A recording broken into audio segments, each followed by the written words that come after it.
The following may contain language which will be offensive to some people and inappropriate for children. Still here? Then pour your favorite beverage and let's get this fucking show started.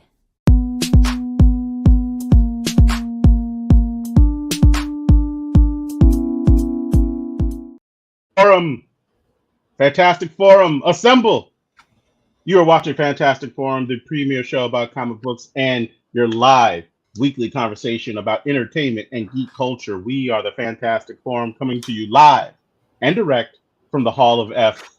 Hope you're having a wonderful morning, afternoon, evening, or night, as the case may be, depending on where you are in the world. And if you're not, you should stick with us. We'll help you take it up a notch. You have the usual suspects in the building. First, he is our riddle inside of an enigma trapped in Chinese finger cuffs. You don't know him. You love him anyway. He's our silent assassin, Jay.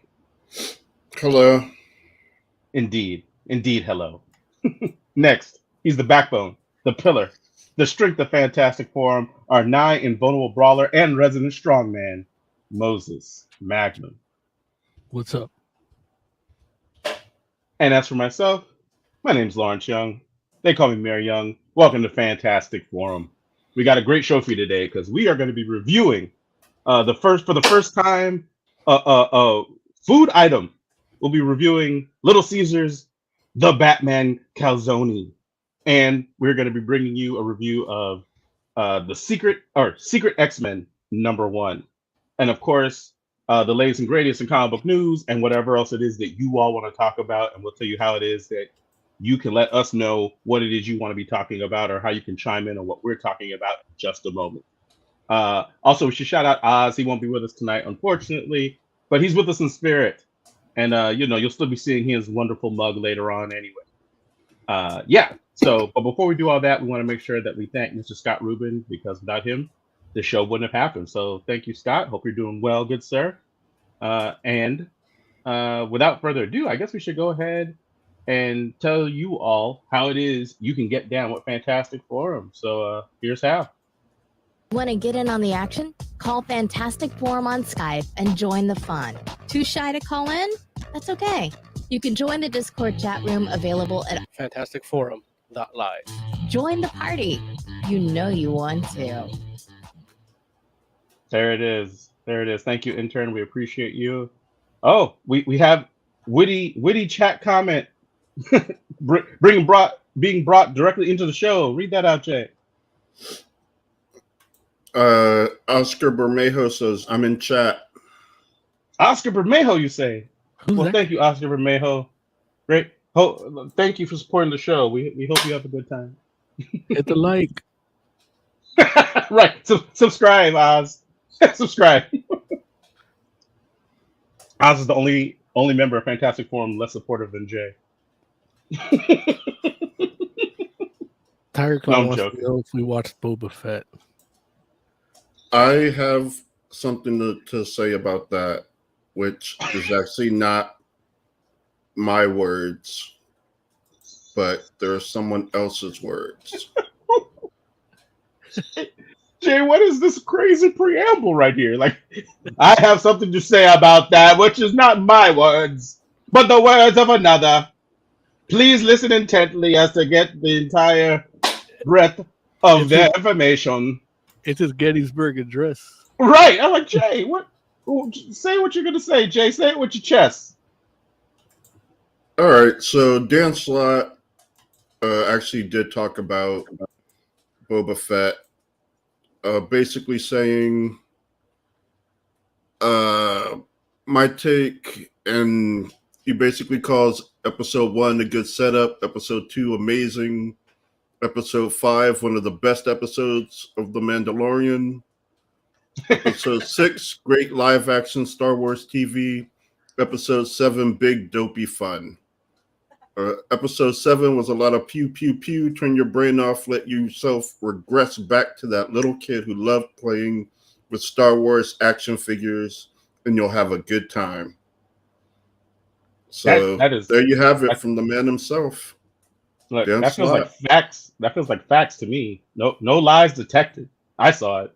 I can't regress it to that guy that played with the Star Wars toys, because My mom gave my toys away to some kids in Mexico.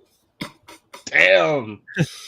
So, Damn. and here's the thing. She told me that some lady that she was letting stay at the house took them and gave them to her kids in Mexico.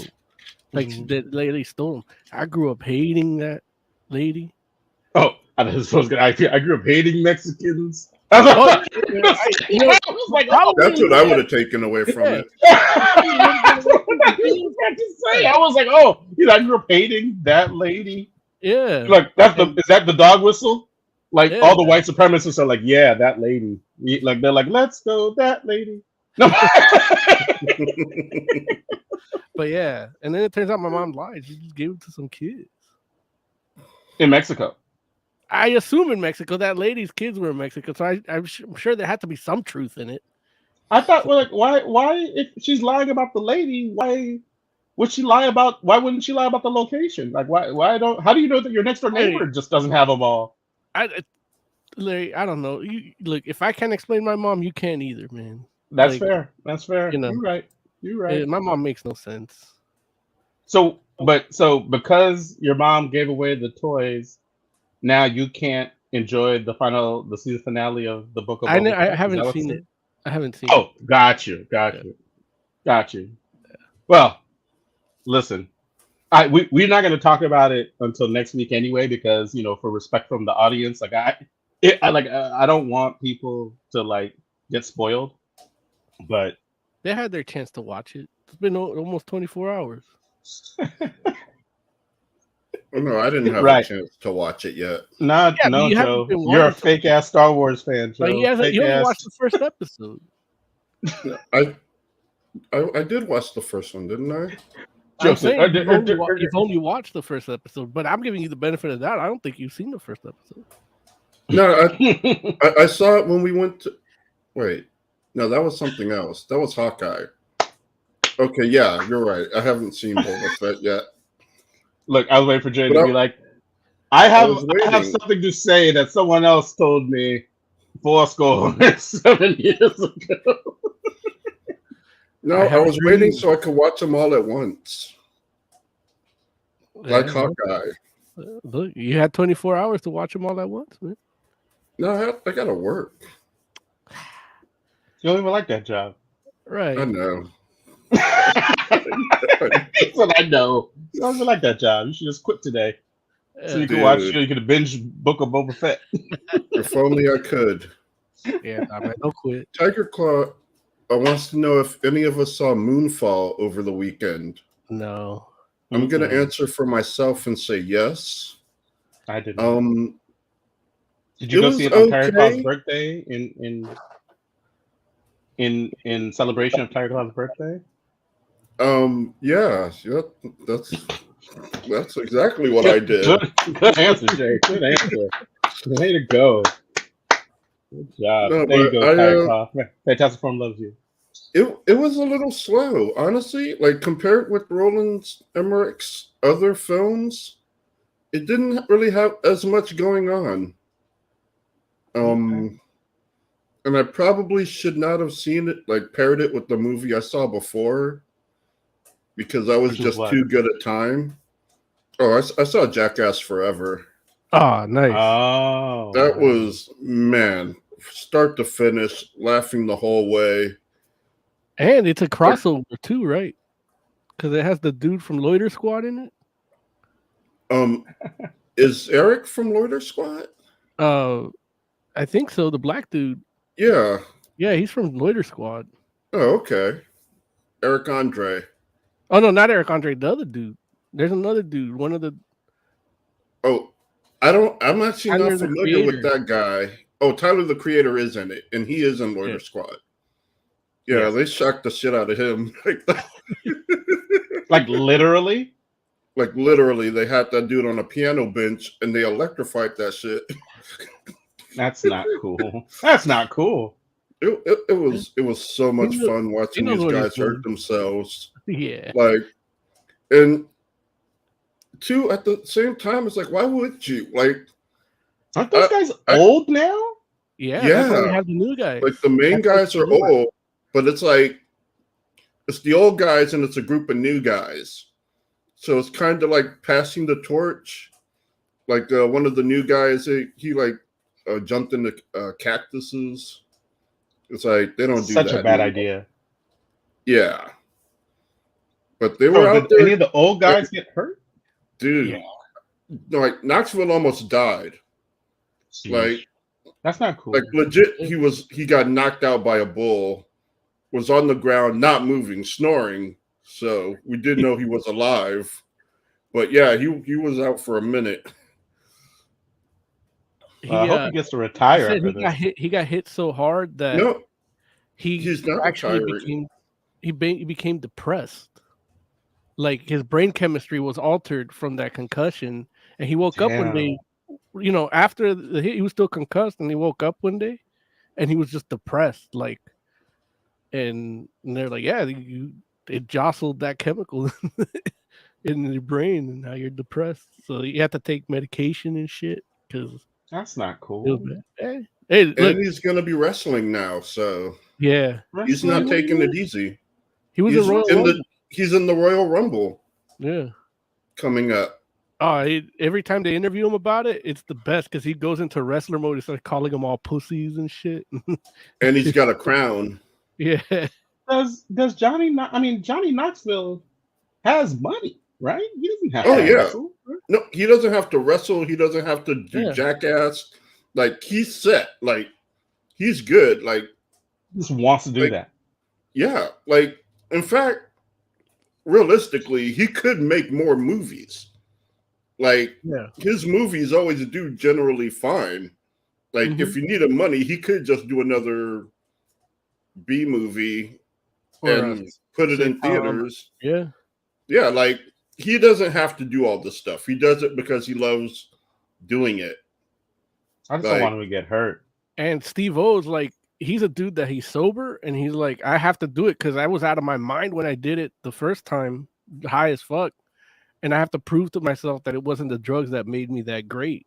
I don't feel like Steve-O has to do that. I feel like, hey, look, let's let him feel that, okay? Because I like to laugh.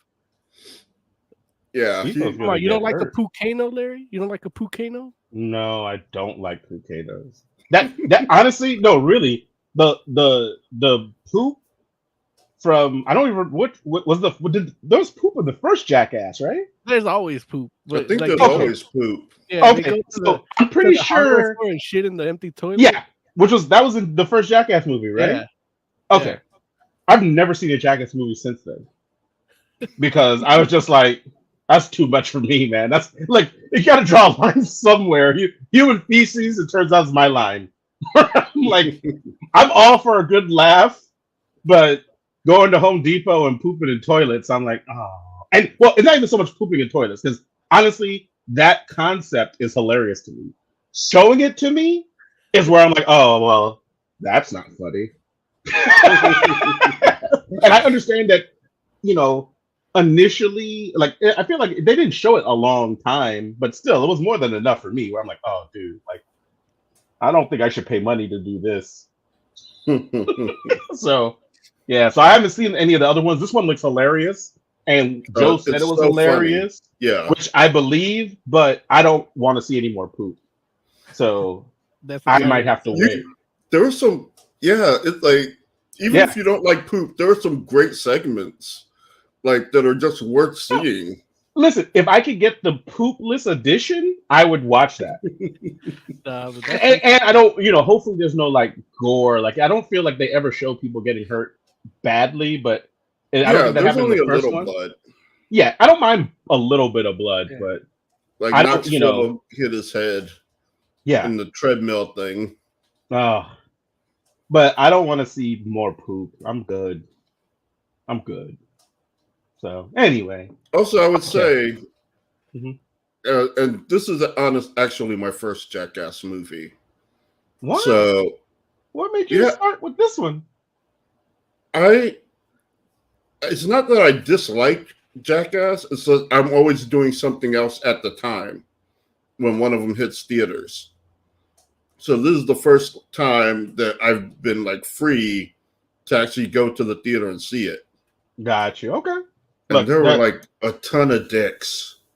Like I was not like, man, so many dicks. Like a lot. Yeah, I mean it's only like the 4 or 5 guys, but there's so many times that you see them that it's like, man, like, yeah, I don't. Dicks, but they're all. Well, the listen, same I don't think I need all that either.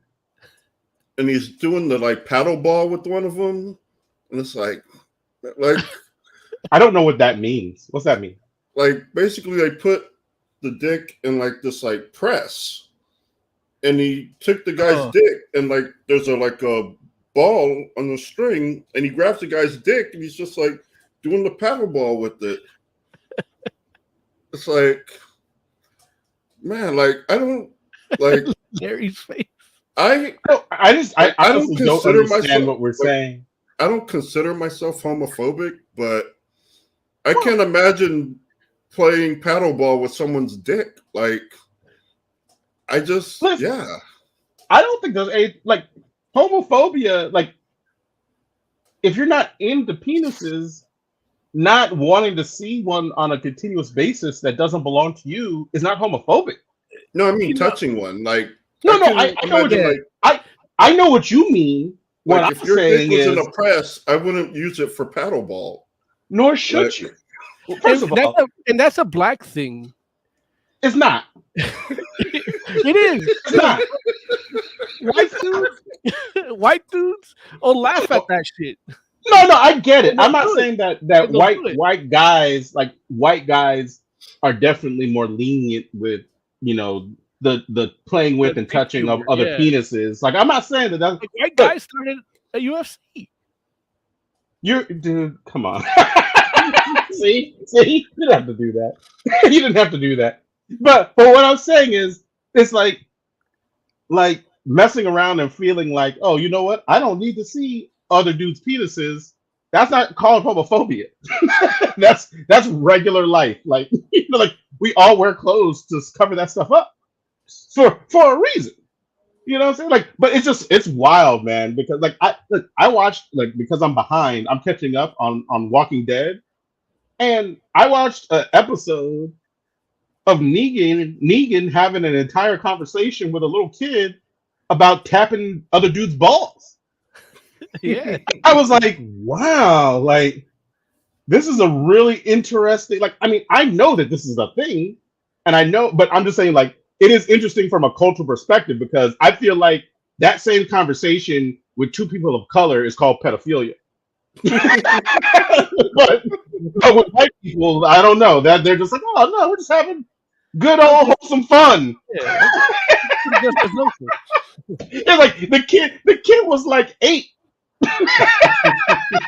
He's like, man, he literally, Negan was showing this little technique on how best to tap this people's balls. And I'm like, wow. I was like, this is wild. Like, this is definitely not in the comic. I read the whole comic. This conversation. Negan did some really heinous things, but this conversation never happened in the book. Oh man, that's just a cultural difference, and God bless white people for that. Tiger Claw, going back to Moonfall, says the movie had plenty of stuff, plus that third act got really interesting. And I would say the whole movie is interesting, but as far as things going on, like when you look at The Day After Tomorrow, or you look at Independence Day, like there are a lot more visceral experiences than Moonfall was. Now, please don't get me wrong. Like, it was good and interesting, but I am used to more stuff visually going on, I think. How would Moonfall compare to, like, say, Deep Impact? Did you see Deep Impact? Yeah, that was the good Meteor movie. Not the porno, right? Oh, wait. So you're calling Deep Impact the good one, as opposed to, like, say, like Armageddon? Yeah, Armageddon was trash. Like, wow. Okay, look, Wow. I'll How go dare ahead you. and be the off guy on this, but if Armageddon's great, whatever. I fucking hate that movie. It's boring. I Wow. find it boring. I don't Uh, really like anyone's character except for Steve Buscemi. And I just like that movie just hit all the wrong notes with me. Okay. Like it's way too trying to be dramatic. It's way too like Yeah. it tries so hard, and You're absolutely I right. You're not don't. wrong in anything you're saying. Yeah, like it just did not resonate with me. Like I really enjoyed Deep Impact. No, Like, no. that one was fun.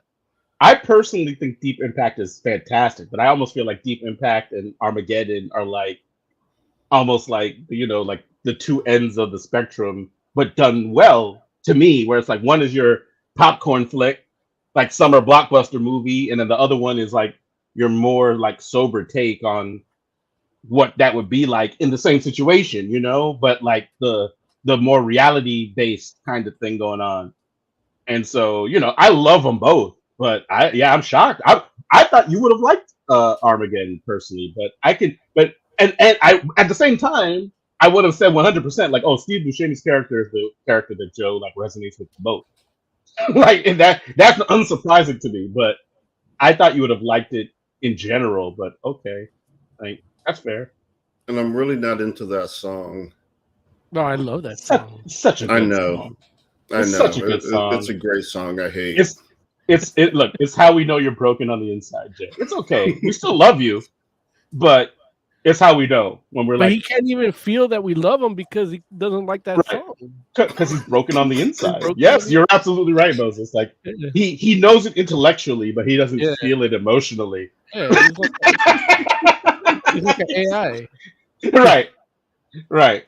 It's like if we were both hanging off the edge of a bridge, Mo, he wouldn't know to try to make sure he pulls us both up. Yeah, he just flipped No, a coin. I would. I would pull you both up. Well, No, I would maybe put my true. arms out so you could climb up. Joe's like, I don't have enough strength for both of you, so he would be But like, if I one of lie you. down and just hang my arms out, then you should be able to climb without Joe, me like dragging us all down. Joe's like, just dislocate them, dislocating my shoulders, use them as ropes. Tiger Claw says the movie was inspired by an actual theory about the moon being hollow. Yeah, it was. Why did Tiger Claw say that? Like it was history. Inspired by actual events. By a conspiracy theory. Oh man, I love you, Tiger Claw. Okay, we need to get to the review of this. Yeah, I'm getting hungry looking at this thing. Right. This Bat Calzone because my joint's about to get cold too. Because we're going to review this right on the air. The Little Caesars has teamed up with the Batman movie and come up with the Bat Calzone. I got it here so you all can see it. Let's see if I can trigger it. Oh, you got a picture of it? You're gonna get footage of it, yeah. While we're good. Never mind. You don't even need mine. Bam. Yeah, you do have the B-roll, Moses. So Little Caesars has had a calzone, I think, for a little while now, right? Yeah. If I'm not mistaken. So, and this is of course just a calzone in the shape of the Batman symbol or the Batman logo.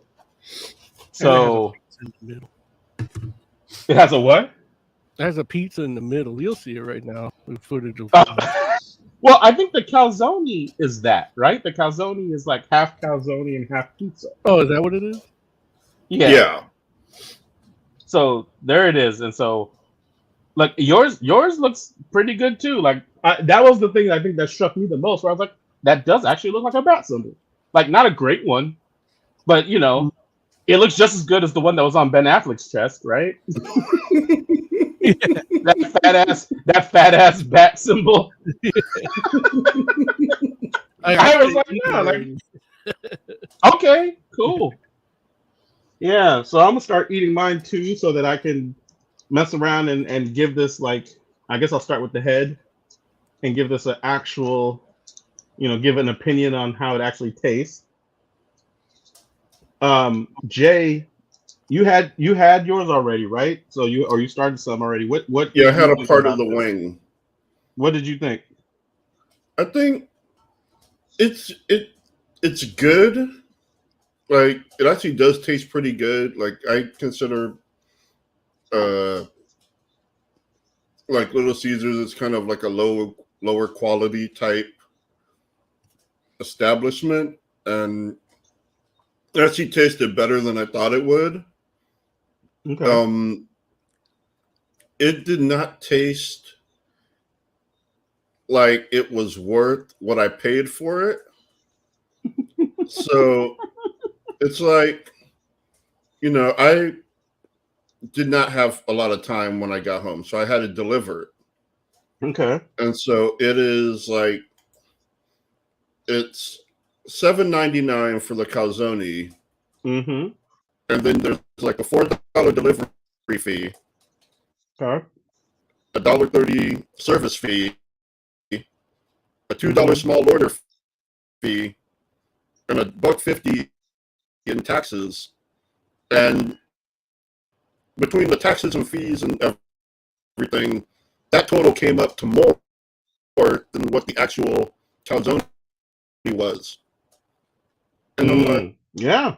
paying $16 for this calzone, and I'm like, really? Like, but this isn't $16 good.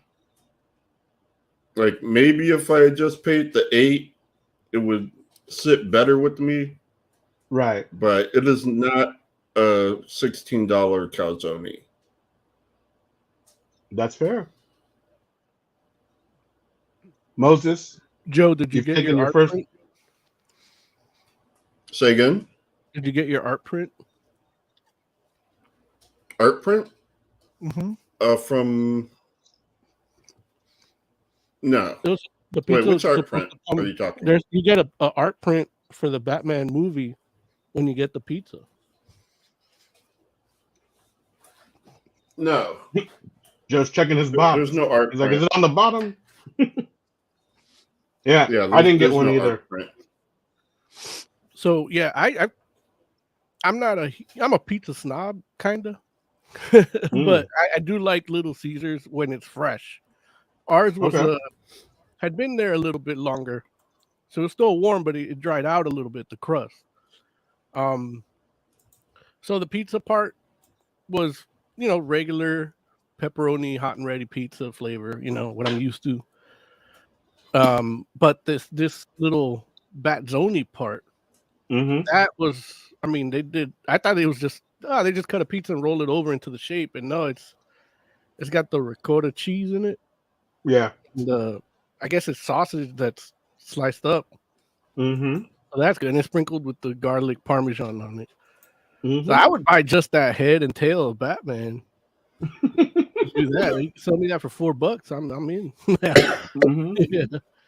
But yeah, no, it's good. I'm gonna have to go get another one because I want that art warmer. print. Yeah. So it said, I guess the art prints are only from 4 to 7 p.m. Why? Or something, because I don't know. It just says get the Batman thing from 4 to 7 p.m. I thought it meant the pizza, so then I got there like at 3:50, and I'm like, hey, were we able to get this? And they're like, yeah, it's all day. I'm like, okay, but they didn't give me no print. And then they had the Batman hat that they have to wear, because of food place. And then I asked the chick if she would sell it to me, and she said no. And then they had and this is how marketing works, because I didn't give a shit about the movie. Like, yeah, I want to see it. But now that there's a pizza with it and they got these hats, it's like, I want all that memorabilia. Like, I'm having the pizza. I want all that memorabilia now. And now I'm like hyped about the movie. I'm like, now I really want to see the movie after eating this fucking pizza. There it is. Look, I agree that the Bat Calzone is good. Is the executive producer and the executive chef the same person? Because the pizza's good, that means the movie's good? Who knows? But now I want to see it. More. There you go. There was a QR code on the box. I don't know if you saw it in the little video footage, but you can scan it and it sends you to a website where you could sign up for a special screening. You could win a screening, I guess. So Oh yeah. I entered that.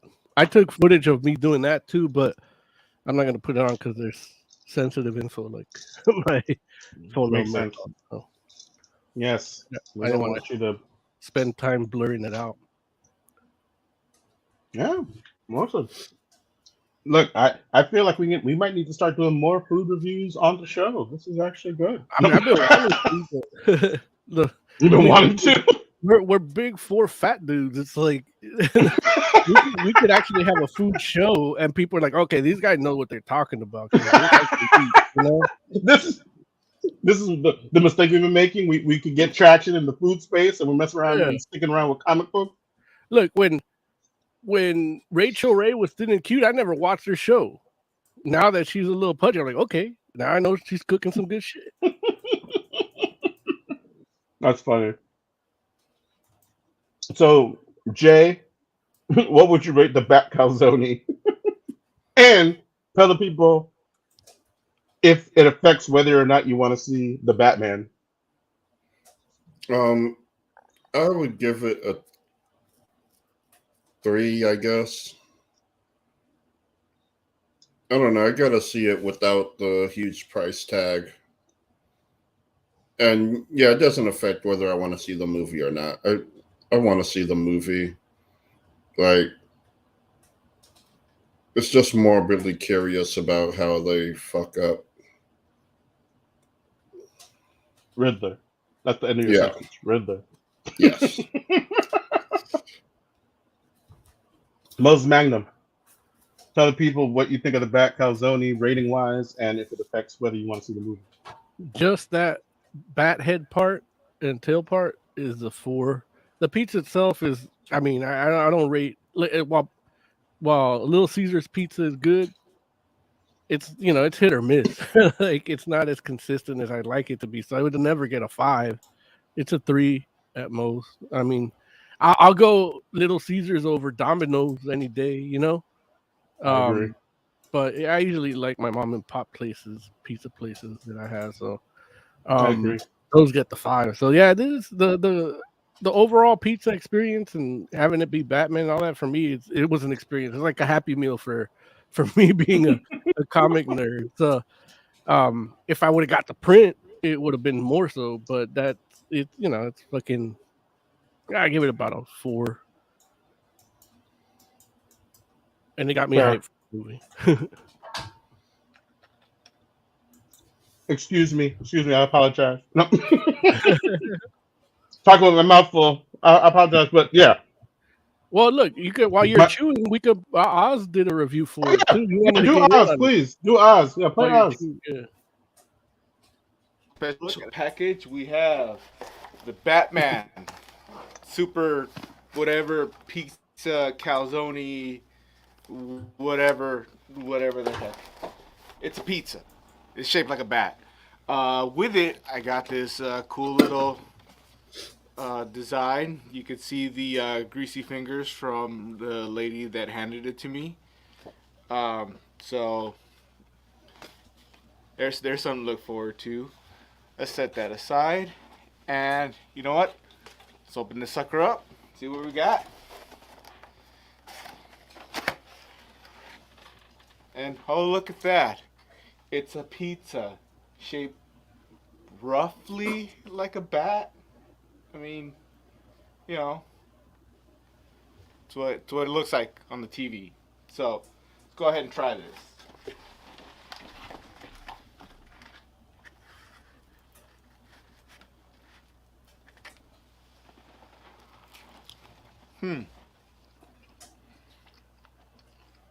You know what? I hate to say, no, I don't. Look, it's a pizza. It's shaped funny. It's a pizza. I like Little Caesars pizza. It's good, but come on, it's a pizza. What? There's nothing special about it. It just looks funny. This is for people that pay extra to have some parsley sprinkled on top of their food. at a fancy restaurant, but I mean they're still eating, eggs, whatever, over something. I don't know fancy foods like this. This kind of gets kind of fancy for me. But since this is just pizza, I'm guessing this guy right here is the big deal because that's the calzone. I'm dropping everything here for you guys. And this part. So I'm gonna go ahead and which it's not cut. Okay. So give me a second. I gotta. Holy crap! I thought these would detach easy. I'm making a mess. The dog's gonna go nuts in here. And by the way, no matter what Marvel tells you, don't feed your dogs pizza. Not a lot. It's a fine little treat, but unlike us humans, pizza cannot sustain a dog. So, with that said, let's try this thing. But I think that's pepperoni. It's kind of thick. Might be ham. Yeah.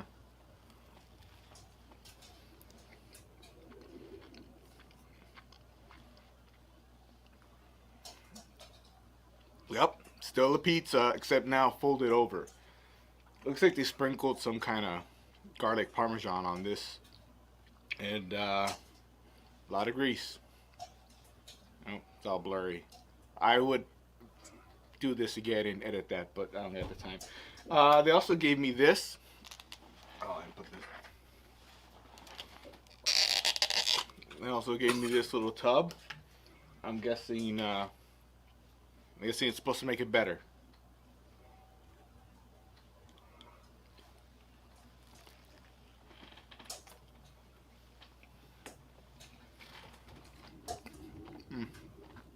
No. No, it doesn't make it better. unless you like marinara. It actually... I've had their marinara. It's good for like their breadsticks, but that flavor overpowers the pizza, which is a shame because the calzone part is actually a little bit better because it's got that garlic parmesan on it. But yeah, all in all, it's a pizza. I don't know why you guys are so excited. It's a pizza. Well, I guess pizza is good, though. We are not sponsored by Little Caesars. I'm just giving you an honest review of what I think. Little Caesars, delicious pizza. Don't need it shaped like a bat to get me to buy it. And that's all there is to it. So with that, I'll get back to you guys. And... until I see you guys again, go read some fucking comics.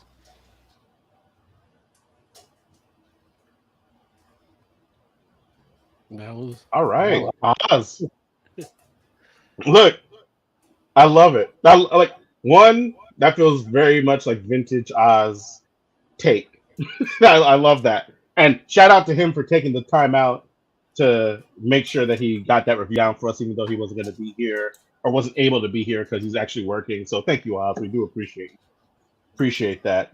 It's hilarious because he's like, it's pizza, and like I don't need you to shape it like a bat for me to buy Little Caesars pizza. And you know what? That is true because Little Caesars pizza is good, generally speaking. It's not great pizza, but it's good pizza, and especially in a pinch, if you need something hot and ready, or you don't have a lot of money in your pocket, it hits the spot. You know what I'm saying?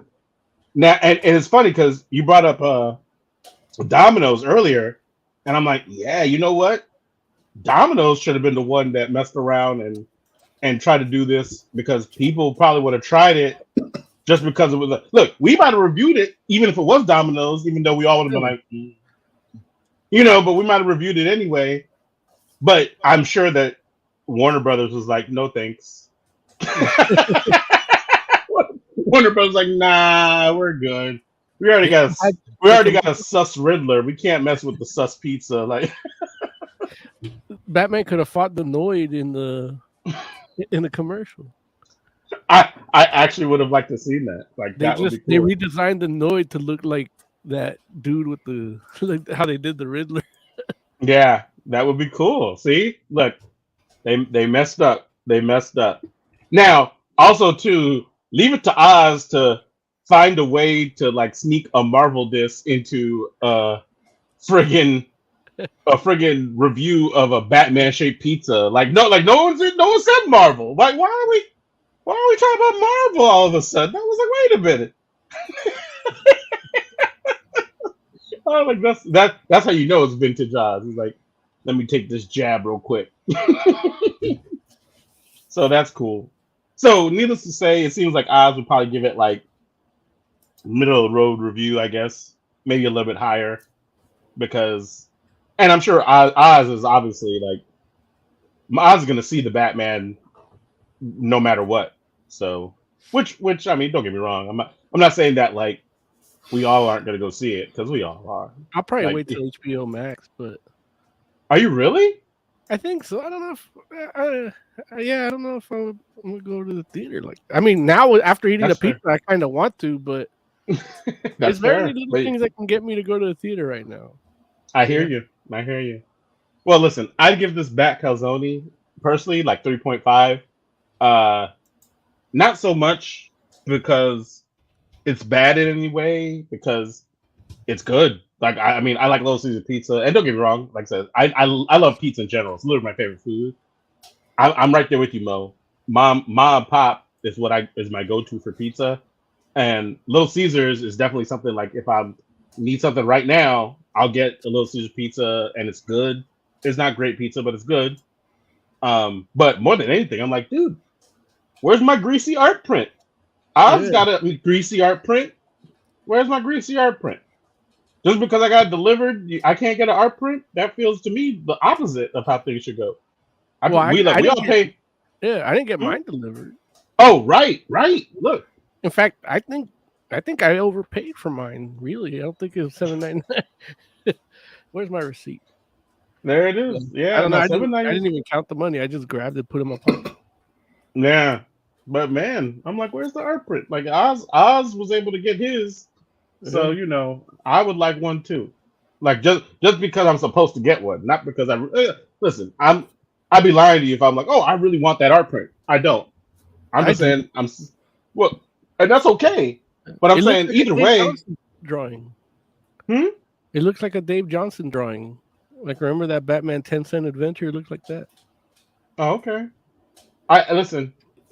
I didn't look at it hard enough. I was looking at the grease spot. I was like, oh, dang, there is a grease print there. Like, damn, she wasn't wearing a glove or something, or like she didn't see that and was like, oh, let me get you another one. So, all right. So, anybody got anything else? Oh, go ahead, Jay. Speaking of things Mo wants, I wanted to ask you, Mo, Yeah. because I know you've got like a white cover obsession. Yes. How do you feel about red covers? Oh, I love those too. Okay, because Hell Sonia #1 has a red cover variant. Nice. Hell Sonia? Yeah. It's one of the Sonias at the Sonia Versal? Say again? Is that one of the Sonias out of Sonia Versal? I didn't do all my research, but Hell Sonia is a new series on Dynamite. Okay. It definitely has characters from Sonia Versal in it. Okay. Like Blue Sonia is there, and a couple other Sonias, and it's a new Sonia book that I love. Like, man, I knew if I kept reading them, I would find them. I would find the Sonia books that I love, and I found them. Sonia Versal and Hell There's Sonia. a lot of them, right? There's like 4 or 5 series going down at once. Yeah, like the Jimmy Palmiotti is going still, the Mercandolfo, and I'm buying those, but I'm not enjoying them as much as I am Hell Sonia and Sonia Versal. See, this is Jay's part of him being broken. Like, he can't accept that he's a Red Sonia fan. Like, he's over here buying books and he doesn't like that sword and sorcery like that. And look, Yeah, next, I mean, look, you're probably gonna tell me you've been buying those Conan ones too. But you know what though? Jay has always been an interesting cat. Like Jay, like spending money doesn't equate to fandom for him. Like Joe back in the day would walk into like a music store and buy a random album and just be like, well, let's see what this is like. You know, he's that kind of dude. Huh? I wish I could do that. Oh no, listen. Like, I don't know, man. Listen, we already talked about how broken Jay is on the inside. Like, I want to be broken. That's the upside of being broken, where it's like you experience things other people don't experience because you're like, well, most people are like, why would I just spend money on a music group that I've never heard of before? And the answer to that in Jay's head is, well, look at the cover. You know, it's like, what? It doesn't make any sense. Like, what does pictures have to do with sound? But you know, I don't know. It works for Jay, and he's discovered some amazing music groups that way, and put me onto them. So God bless Jay for that aspect of himself. But you know, Jay will buy these books just to be able to be like, no, man, you know, Red Sonja is not good. And when somebody's like, oh, well, you don't know, you don't read Red Sonja, he's like, well, actually, I bought a lot of Red Sonja comics lately. And they're like, well, you're a fan. No, I'm not. No, I'm not. I just spent money. It's not the same thing, which is true. It's not the same thing. And so, you know, you can't even argue with the school at that point. You're like, damn, I guess I'm wrong. Maybe I'm not a Red Sonja fan. This dude's telling you how much trash Red Sonja is. He's reading more Red Sonja than you. You're like, you know what? Maybe I'm not a fan.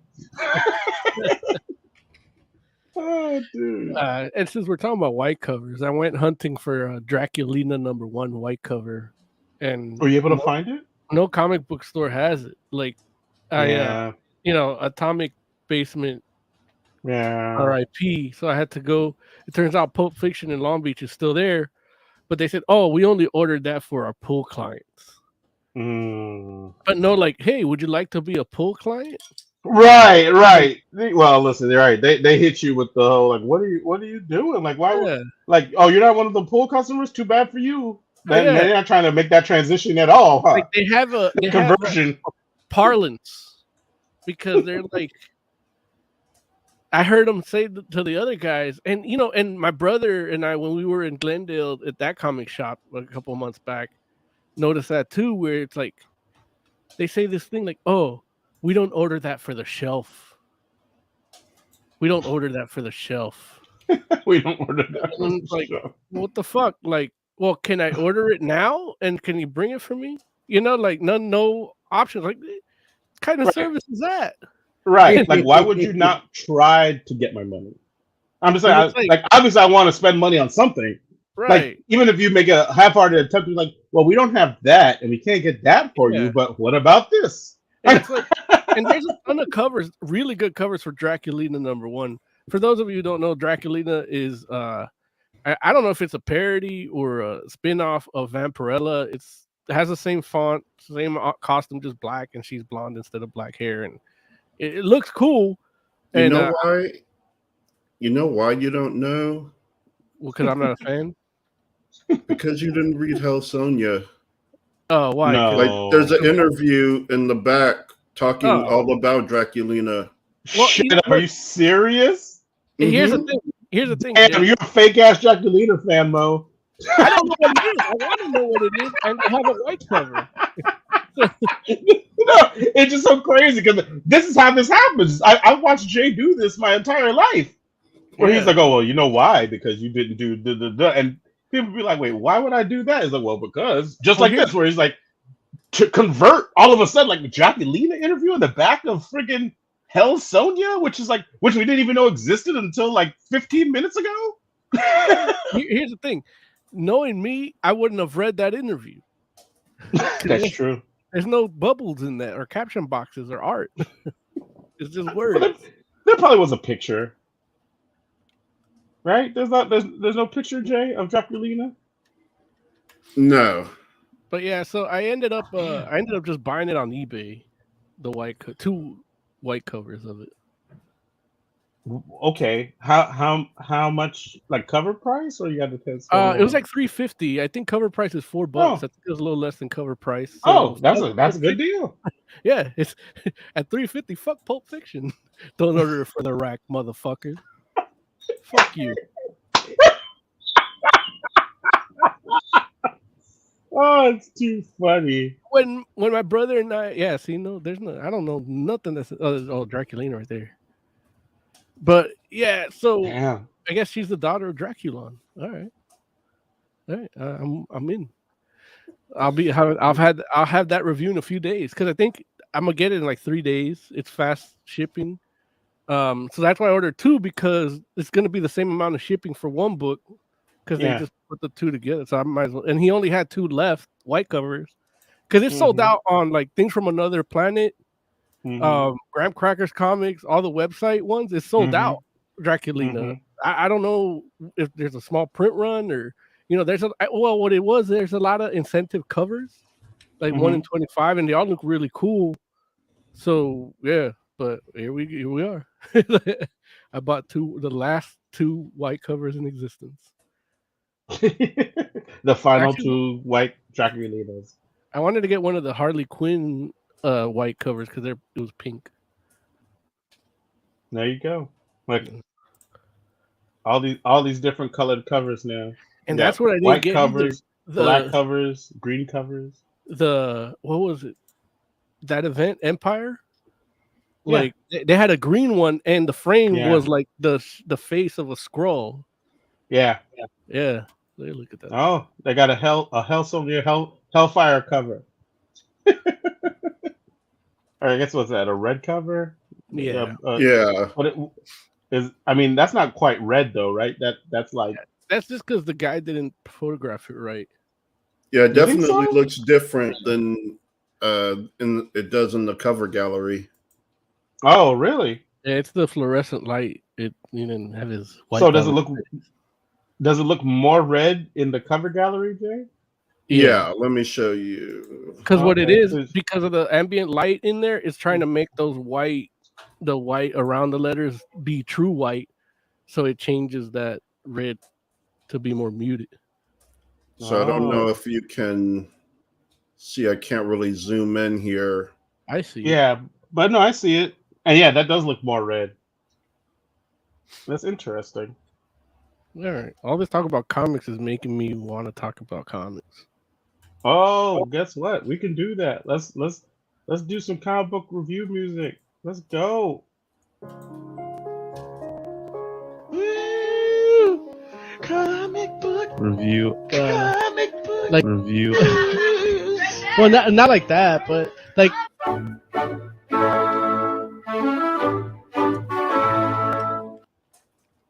Indeed.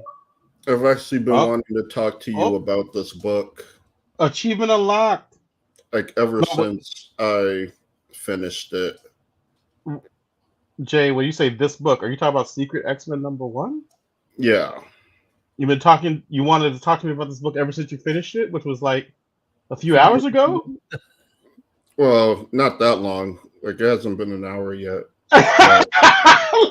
Why I finished it around 6:20. Why did you say it like it was so long ago? Dude, it feels long ago. Like I've been racking my brain, and I'm not I like X-Men, but I'm nowhere near the fan that you are. And so I am dying to like I cannot figure out this word scramble.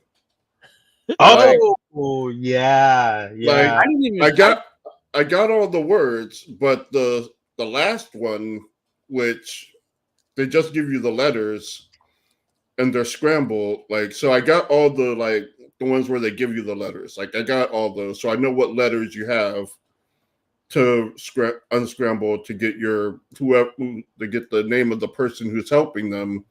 But I don't know that. I cannot figure it out. Well, listen, Jay. You know what? Let's talk about this book first, and then we'll get there and we'll talk about it. Okay. So yeah, because that seems fair. I don't want to leave out our audience, obviously, but the book we are talking about is Secret X-Men #1. Um, Secret X-Men #1 is written by Teenie Howard. Oh, I'm losing my notes here. Written by Teenie Howard. Um, it's the art is by Francesco Mobili. Jesus Obertov does the colors. VC's Clayton Cowles does the letters, and then you got Tom Muller for design.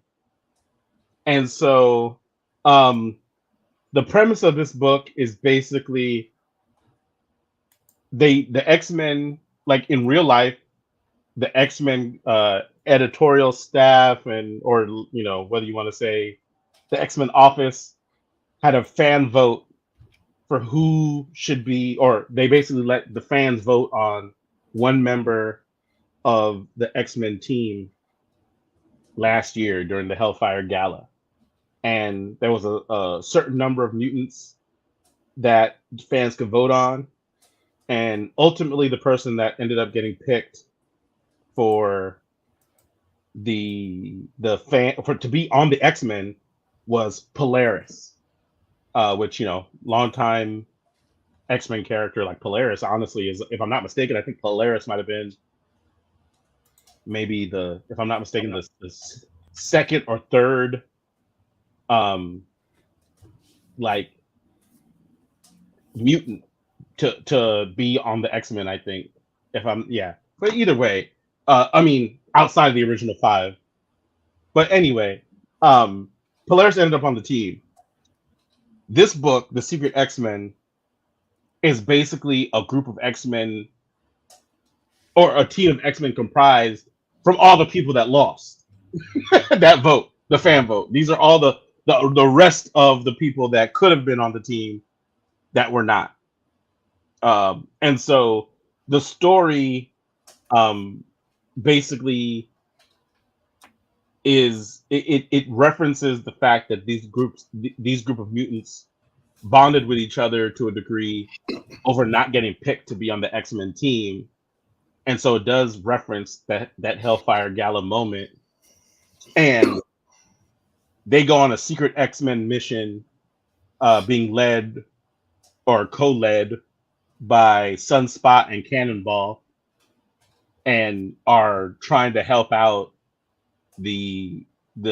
or basically we got recruited by Deathbird, who right now in X-Men lore is an advisor to the Empress of the Shi'ar Empire, which is Xandra, which is actually the daughter of Lilandra and Professor X. So that's basically the backstory.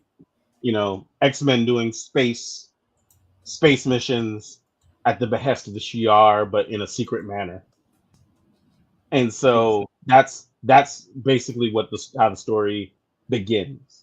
And Roberto, aka Sunspot, picks this team of people to be the X-Men that go on this to go on this adventure. So yeah. Jay, what were your initial thoughts on this outside of the word scramble section? I don't like the art. Like, I know Deathbird has never been like a favorite of mine or super hot to me, but man, I do not want to fuck this version of Deathbird. It's like, it's almost like they try to make her hot, but they don't know how to draw hot people. yeah, that's. Oh, I'm not feeling this art, and there are times where it's not terrible, but a lot of times when you get these big splash screen like pages, it all falls apart. Yeah, and I blame the colorist, because this is like, you can see, like, if you look, okay, the pencil was there, the ink might have been there, but the color, like they just add shading and highlights to create, dimension, and it just looks flat, like they don't know color theory or something. Like in this page right, right. What page is that, Mo? Just tell me what page it That's the is. next page after that one, but it's the bottom panel, bottom right hand panel.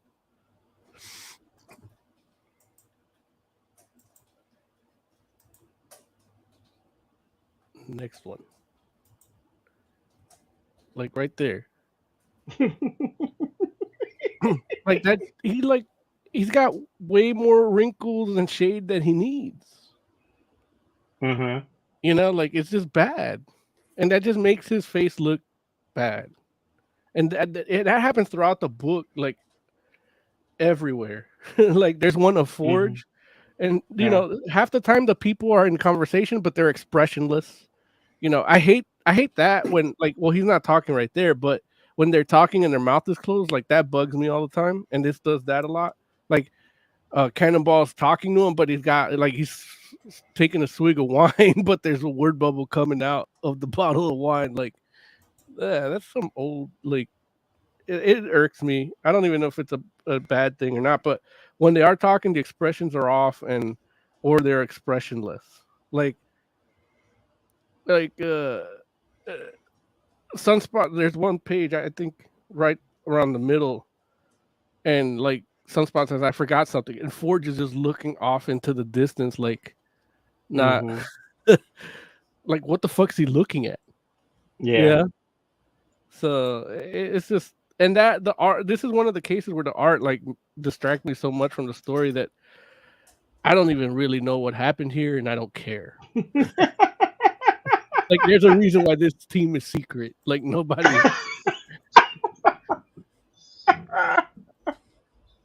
Oh, that's funny. That's funny.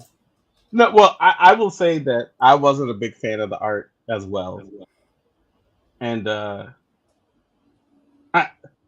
it was unfortunate to me because I do feel like there are some moments where that are okay, like some pictures that are okay, but I feel like it was a group effort that made the art bad. Like, I feel like, I mean, or I'll say, like, I feel like the colors very well may have some blame in this, but also I feel like the penciler, like, it's just mediocre, and it's not terrible.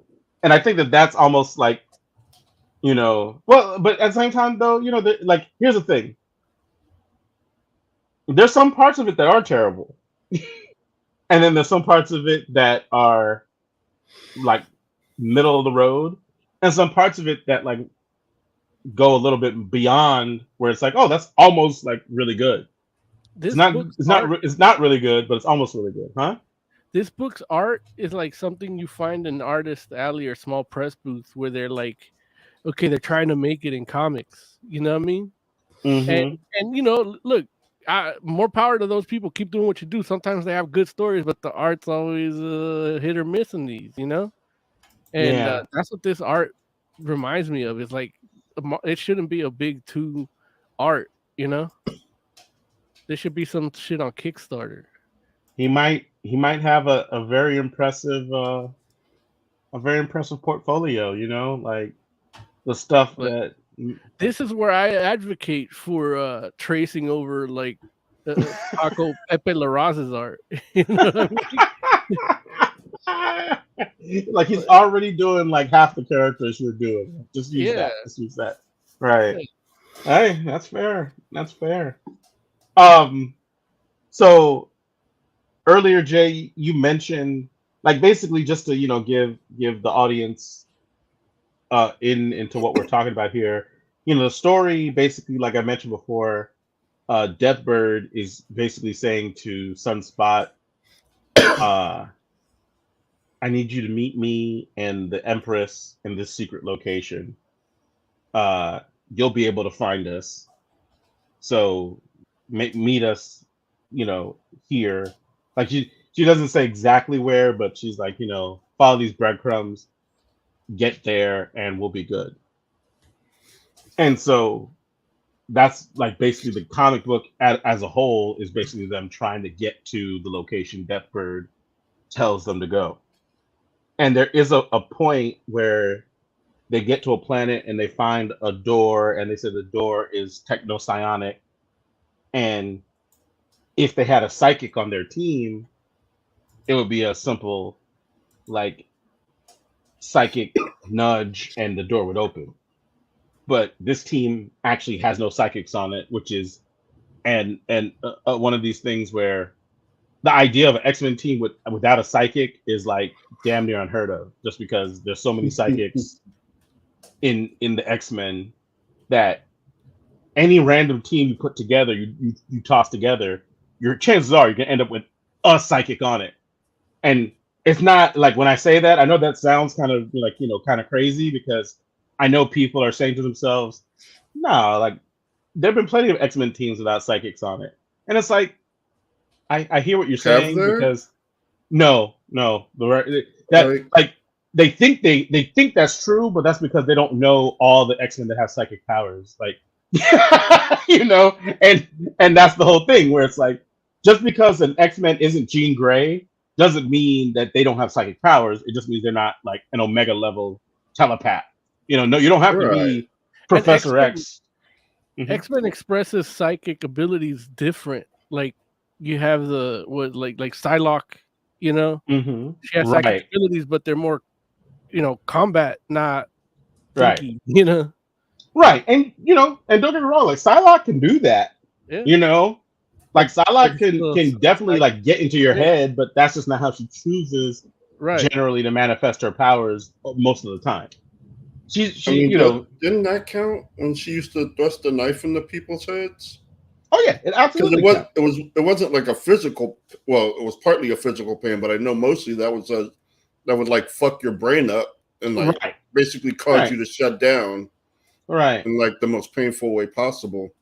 Right. No, absolutely. Absolutely. It's like, and they're just like a lot of people with psychic powers. Cable has psychic powers, which a lot of people, don't necessarily readily associate with Cable. But did he have psychic powers in the movie? In Deadpool? Yeah, Deadpool 2. I feel like, didn't he have a little bit of telekinesis or no? Maybe not, actually. I don't remember. Yeah, because that's a group of people that probably didn't know. Mm-hmm. Yeah, absolutely. Because I can see that happening, seeing how they did Juggernaut. Right. And, and that's just the thing where it's we like... need a red Juggernaut. Well, not only that, but, something that suppresses your mutant power wouldn't affect Juggernaut. Oh, you mean we need a red Juggernaut in a movie? Yeah. Okay, gotcha.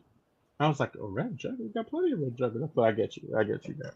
Yeah. So anyway, they get to this door. They can't open it psychically because they have no psychics on the team. And so they basically, like, there's a secret password to get into this door that the people have to figure out to get in. And that's what Joe referenced earlier at the beginning of this review, where you have they literally show it to you in the book, and it's a word scramble, and you're supposed to basically figure out what these different, like, what's what the letters spell out, and then you're supposed to use the letters in the circles to spell out a different word that is the password to get inside of the thing. And it's a fun little thing because you have data pages that have been a big part of the Krakoa era of X-Men comics, and so this is not out of place in an X-Men comic book in this day and age. But the thing that makes it really even more interesting is that they don't give you the answers. they like, you get this data page and you're like, okay, like these people are gonna have to figure it out, and then it just cuts to them having figured it out already, and leaves this data page there for you, like, oh, you didn't figure this out, which is pretty cool and an interesting kind of like. It's like the old cereal boxes. Where they used Yeah. to have little games on them for you to Yeah. solve during breakfast. Yeah. Except this one's cool because it's X-Men. Right. And I use a And- special Sharpie to write in my comics. And so I know for myself, it's like Oz says, WTF?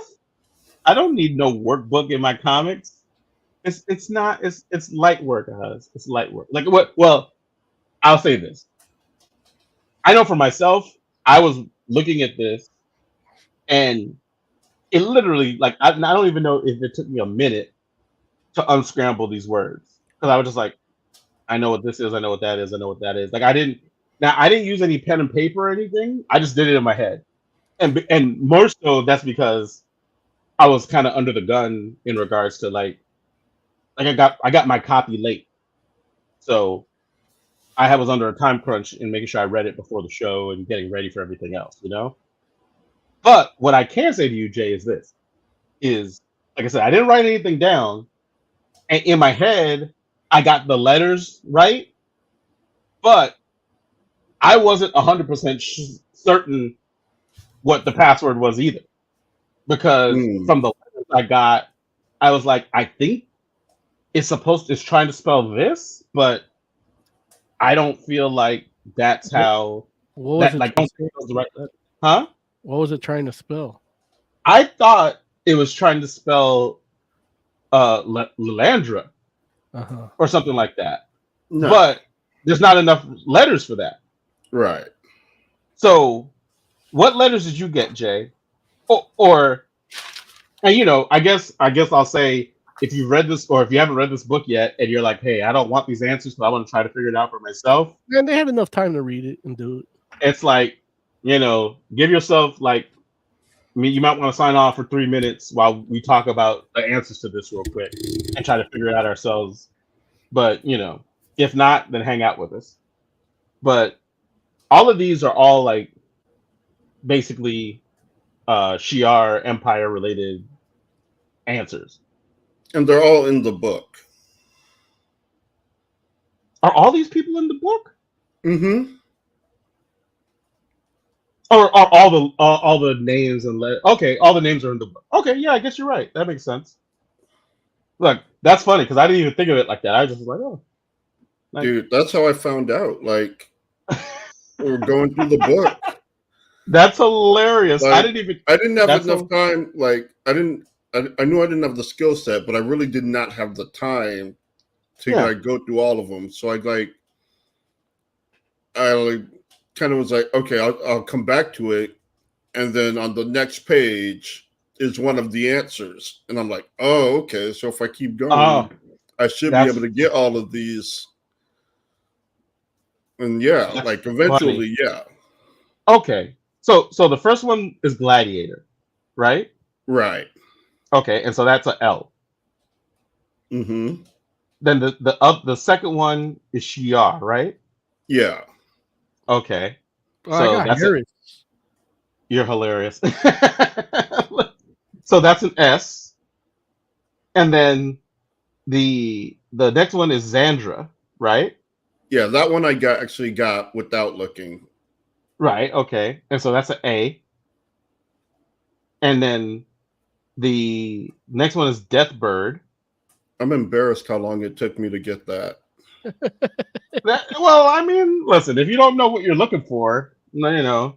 I mean, So but they say her name so many times. And it's like the very last mention of her, like almost the very last mention of her, and I'm like, oh, it has a B in it.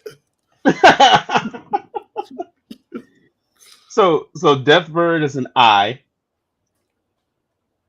And then you have Oracle, which is the answer that's on the next page. They mention her on the next page. Oh, okay. And so oh, wait a minute. Damn it. I was moving too quick. Oracle ends in an E, doesn't it? Yeah. Damn. Okay, so that changes everything. I was moving too fast. Like I said, I was like doing it in my head, and I'm just like, Like I put an extra L in there, but that's an E. Okay, and then the last one is Chandrilar, right? Yeah. Okay, and so that's an L, right? Yes. Okay, so So what are we the have letters there? LSAIEL. Say it again. We have LSAIEL.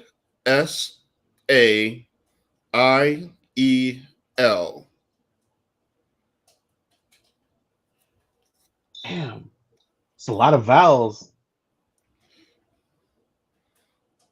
Yeah, half of them are vowels. and it's only 6 letters, right? Yeah. LSAIEL. LSAIEL. Yeah. LS. Dude, it's probably another. Damn it. Yeah. I'm not gonna get it. I know. Yeah. I'm sitting It's here like, man, if I were like I said, I know X-Men, but I do not know them as well as you. So I need to see it. I need to see it. I'm sitting here like, okay. I'm sorry. Tell me the letters one more time. can you see? Oh, you can. I'm sorry. Hold on. Here, let me stop sharing.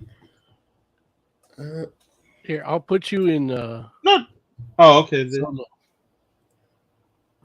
Move to the LSAIEL. LSAIEL. Huh. It's not Leslie, I don't think. No, it's not. It's It's LaSalle. It was probably a member of the Imperial Guard that I'm like not remembering or something like that. I don't know if you have it in chat. Let us know because I'm sitting here like, damn. I don't know. It's definitely not coming to me off the top, and I know I'm gonna be embarrassed when, obviously like we're doing the show and I feel a little bit on the spot, but I was working with 3 L's and like what the hell? I'm like la, and it's like that's because I was working too fast in my head and thought Oracle ended with an L, but Oracle doesn't end with an L. Yeah, so It's kind of fun, like, and it's kind of fun to me too, because like it's always a little, not always, but it's interesting when shows or books try to do stuff like that. Like remember Gravity Falls had like puzzles at the end of each episode. Right. And there was another show where it had like a word find every episode. I'm not sure what. I can't recall which one at the moment. Yeah, I don't know. It's not coming to me either, but I feel like I remember that. Was it an anime? No, like I think it's like Owl House. Oh, like we'll have a word hidden in each episode, and it kind of gives you a clue as to the theme of the season. Oh, that's probably it. Oz, I think Oz came up with it. Alice? Yeah, that makes sense. That's probably it right there, because that was what the whole book was about, right? They needed allies. Yeah. Good job, Oz. He didn't even read the book. Oz using his vast X-Men knowledge to come up with allies. Yeah. I was thinking what was a name, and that threw me off. Yeah, no, absolutely. I was totally in the mindset like, okay, it's the name of Shi'ar something or other, but no, allies is and that was like thematically that makes perfect sense. Which, Oz knew, of course, because he secretly read the book, much like how the secret X-Men went on the mission. Yeah, we were definitely overthinking it. It's true. It's true. Well, listen, it helped when I figured out that I was not using an L and using an E.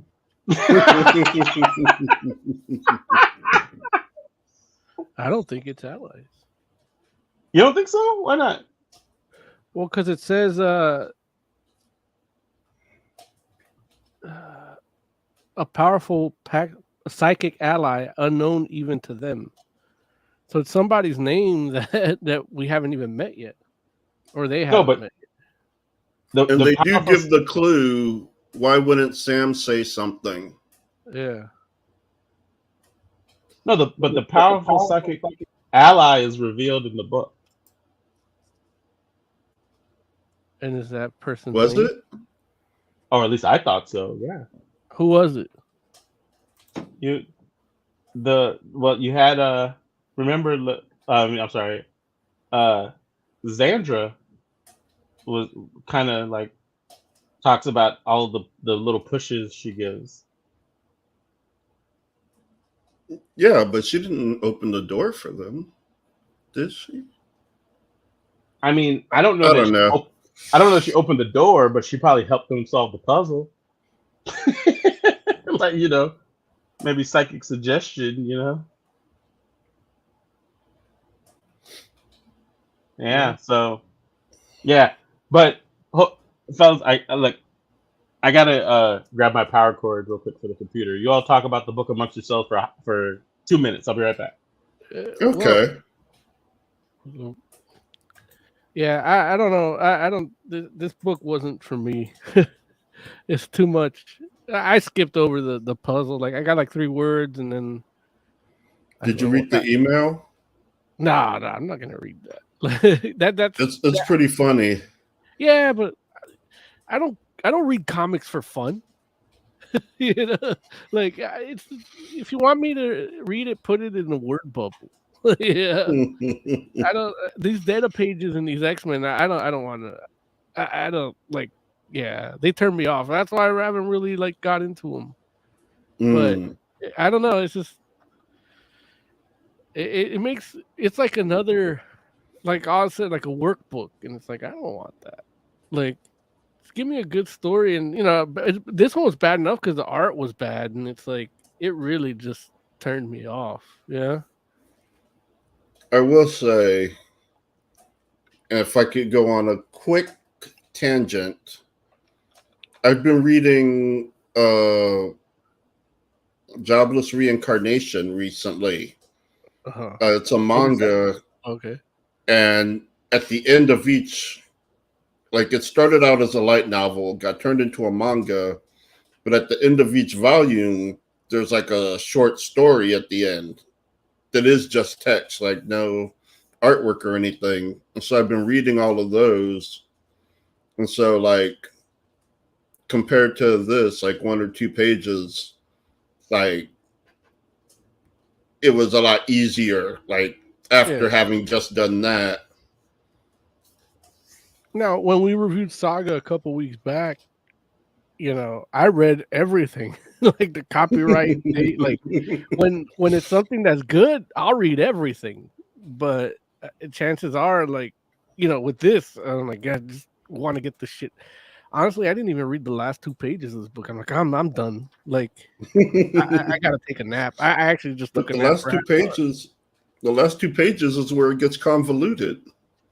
Oh, I'm glad I didn't do that. Like, I would have given it a higher rating. I would have given it a lower rating if I would have read it. Yeah, I don't know, man. Like, it's just like, yeah, the art's bad. The art is bad. And honestly, the story isn't bad, but the pacing is bad. Yeah. Because it feels really long too. Yeah, like it's like a 45-page book, but they needed more pages because some scenes it feels like they're cut really short, like for the amount of time. And it's 35 pages, not 40, whatever I said. Okay. But it does feel at times like they needed more dialogue or more to happen to kind of round it out, but it ends up feeling stilted in some places. Like they just needed like a few more pages to make everything flow a lot smoother. And even the ending, it just feels abrupt. And, you know, that's not normally an issue for me. Like, I'm generally pretty much fine, like, just end where you want. Yeah. But this one, it caught me by surprise. Like it's just, the ending comes out of nowhere. And it just feels like, are you sure? Like there's not even like a hook for like the next issue. Like, I thought it was a one shot at first, like, because it really just stops with the Xandra or whatever her name is. Like, yeah, they need allies, and then it's over. And I'm like, hey,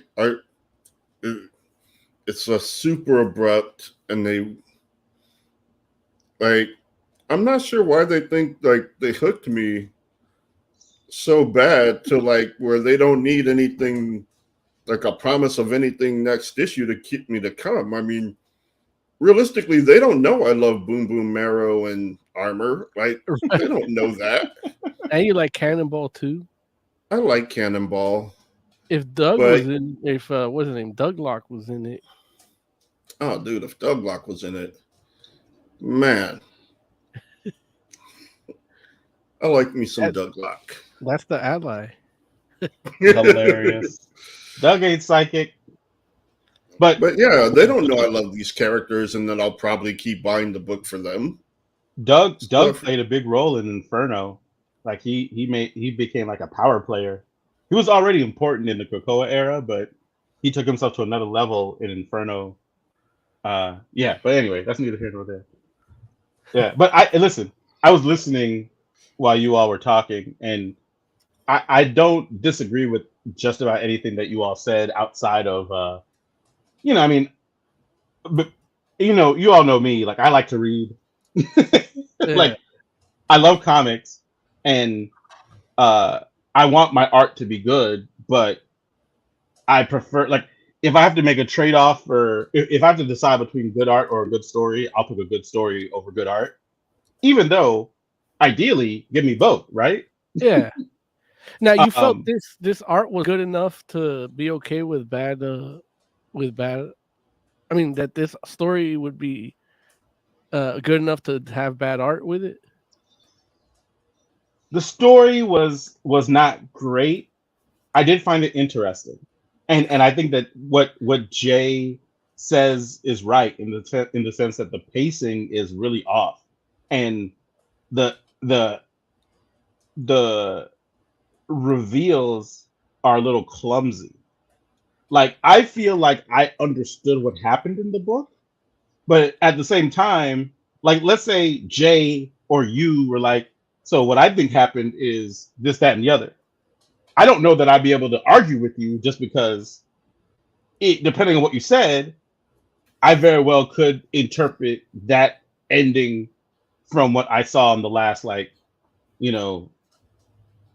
4 to 6 pages as well, because it doesn't feel very clear and definitive of what happened, and just like how Jay said, oh, they didn't leave you with a hook.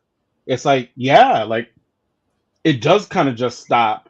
And like, they tell you, like, in the X-Men era books, they end with the Krakoan at the end. And I know, like, again, like, obviously neither one of you can read Krakoan, because why would you? But Right. but I can. and so like, the first thing at the end of the book, that's Krakoan for next, and that's like at the end of every X-Men comic. So I know, like, what next looks like. Right here? Yeah, the top part is that's next, not that. The thing in white, the writing in white is next, and every X-Men comic ends with that next. And then what's next is what's in the bottom in the black, and that actually says that says MODOK. And then you'll see that in the picture behind it is actually a picture of MODOK.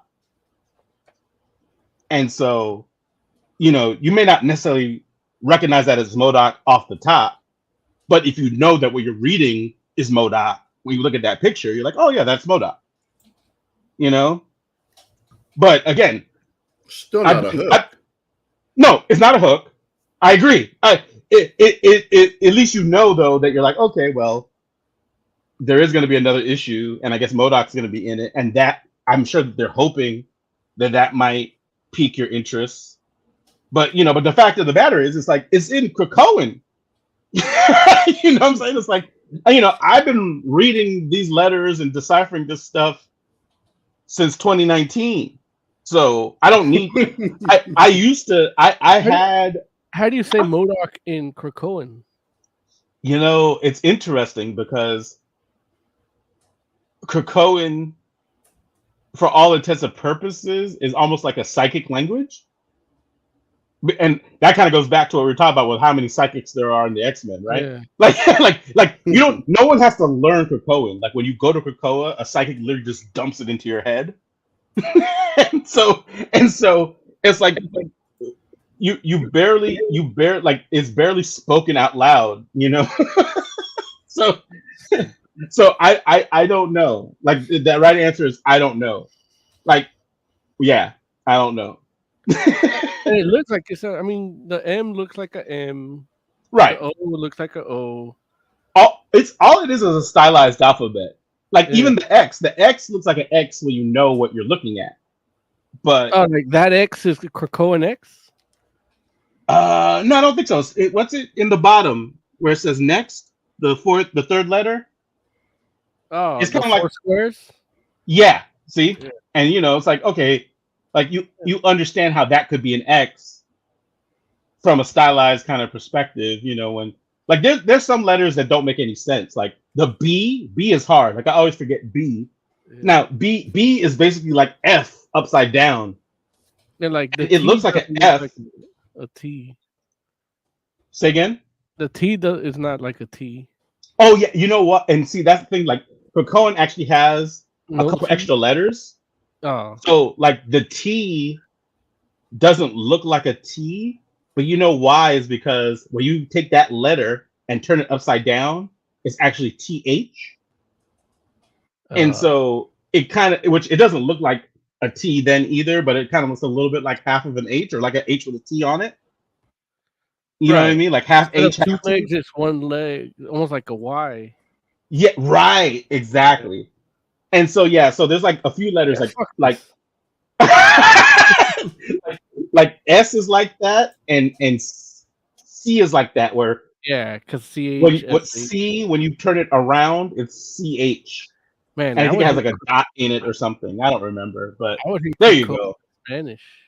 There you go. So you see that there, yeah. So that's what the Krakoan alphabet looks like, and it's no joke. But it's a wild thing. It's a wild thing. So we should have a Krakoan logo for when we review X-Men. X-Men That would be I'm all for Krakoan anything logo. Like it's funny because I remember when this is how long ago this was. Mike Weldman was still working at Comic Bug, and when these Krakoan joints came out, like one of his staff put a post-it note on the register in Krakoan, and he put it like that so it faces the customers. And I was looking at it and I read it out loud, and Mike was looking at me like, "What are you reading?" And he looked and he saw that I was looking at the Krakoan note, and he's like, "You can read that?"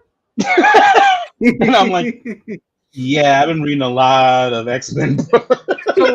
So where it says next, Larry, where it says next, like what is the little things? Because it has like end caps, like those aren't letters. Yeah, it's just a stylized end cap thing. I don't like. It's literally just design. It's not letters. I'm over here trying to see, like, man, there's 6 letters in next, and I'm trying to look No, like, it's 4 letters and just 2 things on the side. I don't know. Brackets, Krakoan brackets. I hope whoever thought of it like gets an embolism or something. I'm pretty sure that's Hickman. Oh, okay, good. Look, knowing him, he probably already has one. He probably had a brain injury, and that's how he's so brilliant. Like, Yeah, he had the exactly. opposite effect. Exactly. It's like when they remove that tumor, he won't be able to write anything anymore. Right. He pushed the crayon too far up his nose, and So, but it's an interesting thing because I will say that, all in all, um, like, I mean, you all know, like Joe, you mentioned it earlier, like I'm a huge X-Men fan. And I was actually interested in this book just because, you know, I have different feelings about some of these different characters. Like some of them I like more than others, but they're all cool characters. Like none of them are like, who's that, or why would who want to see that person on the team? Like I understand why any of these people would be somebody's like favorite or second favorite X character. So I'm just And like, I was surprised Marrow was like actually super cool in this one. Like, Yeah. not that I was surprised. Not that I was surprised that she was cool. Like I like Marrow a lot. Yeah, I But do know man, that. the bone spacesuit. That's lame That's as hell. awesome. I hate it. That is just amazing. It doesn't make any sense, Joe. And and I love her reasoning for wanting to try it. Like, Yeah, that's a Like- good reason. yeah, I've been wanting to try it ever since I found out we can come back to life. Right. Like, that's awesome. what Yeah. I don't get is how Banshee could scream in space. Hey, listen, that was messed up too. And I think these are the little things that bothered me about the book, where it's like bone spacesuit is like, why would like a bone spacesuit doesn't make any sense. Like what I mean, let's say the bones are airtight, okay, but like Banshee has no air. right. It's like I don't know. Like it's like all the air is just whatever she trapped in the suit at the time. Like, and don't get me wrong, it's like we got X-Men doing all types of like different kind of like obviously you have like Cannonball going out into space, which she's done plenty of times. You have Armor doing the same thing, but I feel like both of those characters it's been established that not only do their powers give them a certain amount of invulnerability, but we know that air gets trapped inside of those things in a certain way. And He has like a might even kinetic be a way- shield, right? Doesn't like Cannonball have a kinetic shield? Yeah, he does. Absolutely. Like Absolutely. membrane? Yeah. And there's even like no one's figured it out per se, but they've theorized that his kinetic shield might actually be doing something that helps sustain him on the inside, like converting things from the outside of his environment in a way that makes it sustainable for him on the inside. Okay. And that's why he's able to go through space or underwater and things like that, And for Marrow, it's like it just like Bone doesn't do that. So so it's kind of like and then the same thing with Banshee. Like Banshee opened the airlock and then let out a scream, and it's like if you're in space and you like breathe out, like don't you like pop? Like No, that's no. No, that doesn't happen. No. So what happens? You just breathe out. Like you'll feel a little pressure, but it's a vacuum. Right. Okay. I mean, I don't know, man. It's like don't get me wrong. Like you breathe I'm not even talking about so much like the elemental aspect of it, because it's obviously like you're gonna freeze. But okay, let's ignore that aspect of things. It's like the last thing you want to do is go out into space and decompress yourself. You know what I'm saying? Like I don't know. It feels like something bad would happen to you if you go into space and breathe out voluntarily. But I don't know. It's like, and then Banshee, of course, like doesn't have anything that would necessarily protect him from that. But and Marrow does have a healing factor. I guess that is true. Marrow does have a healing factor. Yeah, that probably helped. I don't her know, live. man. It's like I feel like healing factor is what keeps you from being able to come back when you run out of air. Like once you get back into air, like the healing factor is like okay, it's just like how you have like those little what are those little bugs? I can't remember what the little bugs are that are like Tardigrades. there you go, the toughest thing on the planet, right? It's Yeah. like I think of those hardcore healing factors are like the tardigrades, right? It's like yeah, like can you survive if you get jumped out into space? Sure, but you're not effective. You know, it's like you basically go into hibernation, and then when you get back into a less hostile environment, then you can probably come back and your healing factor, like in the same way how Wolverine got encapsulated in that adamantium, right? Like That's what the bone spacesuit is for. that's the less hostile environment. Yeah. Okay, But I it don't was know, Jay. open. I don't know. I'm guessing. Like I could It was just a I could be helmet. wrong and it could be dumb, but it's like Oh, hey, it's on the cooler side of dumb. Like if you if like it it, is you dumb, like it, it's on the cooler side. and that's all that matters. It's like as long as you like it, then great for you. You know what I'm saying? So yeah, I just feel like there's a lot of which, and it's wild because it's not like it's Vida Ayala, right? That wrote this. No, Teeny Howard. Oh, Teeny Yeah. Howard. I'm sorry. Teeny Howard is not a bad writer. Like Teeny Howard. In fact, I'm pretty sure Teeny Howard is going to be doing the continuation of that Excalibur book, and Oh, really?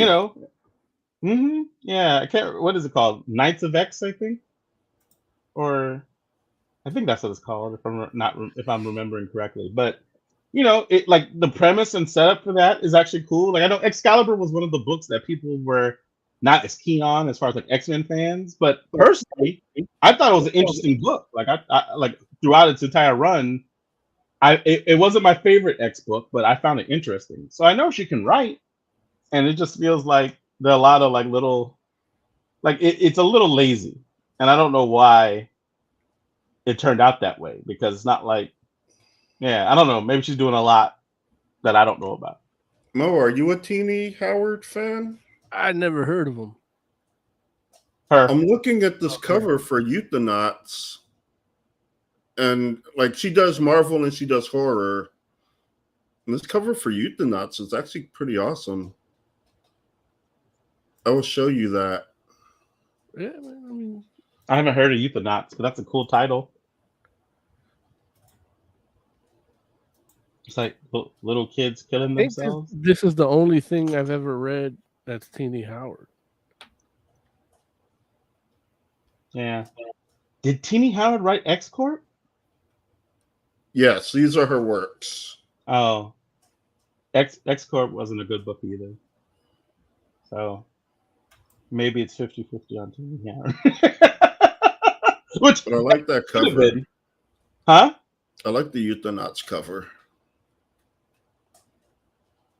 Yeah, it's nice. Yeah, it's Yeah. 100 bulletsy. No one knows what that is. 100 bullets? Yep. You know what it is. Comic fans never heard of it. No, Hey, man. look, it's only us three and like 4 other people listening. So as long as us 3 know what it is, that's all that matters. They got Google. 100 bullets. So I guess it's about time we rate this book. 2.5 out of 5 for me. Okay, well there you go. Mo's jumping in 2.5 out of 5. Well, she's Simple as done a that. bunch of Rick and Morty comics. Oh, okay. I didn't know that. I've never read a Rick and Morty book, comic book. I have. I regret it. I could imagine that it may not translate as well. And it was censored. Yeah. Ugh. The problem is that there's also things that happen in the show, like the Revengers episode. Like, the Revengers episode, it's like the 3rd time they team up. The other 2 times were in the comic book. Oh, really? Yeah. So from that aspect, it's like, okay, I want to read it, but then when I try, it's not that good of an experience. Mm. Uh, So, Jay, what would you rate Secret X-Men? I don't know. That's hard. Like, there's some things I really enjoy about it, like the word scramble. I like the email that it starts off with. Mm-hmm. I like the characters, and the plot seems like it might be interesting. But I dislike the art. I dislike how disjointed it is. I dislike the lack of a hook. Well, actually, that's not that bad. Like, but I don't know. I don't know what to give this. So I will give it a 3. That's fair. I would give it a 3 also.